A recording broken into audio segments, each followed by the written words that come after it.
হাদি ভাই আসলে আছে এটা বলাই কঠিন। উসমান হাদি ভাই, আমি নিজে বাইকে যে রুমে চিকিৎসা করা হচ্ছে ওই রুমে পর্যন্ত গেছি, নিজের চোখেও দেখছি। ডাক্তারদের সাথে কথা বলছি, ওনাদের সাথে কেউ বলে নাই যে উনি বাঁচবে, বলতে পারে নাই। বলে হুজুর এটা আশা করা যায় না।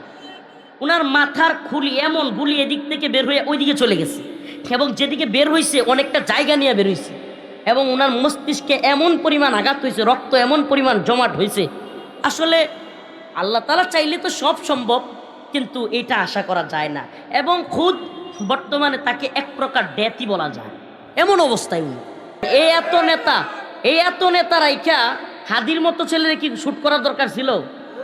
এগুলা বুঝেন আপনারা?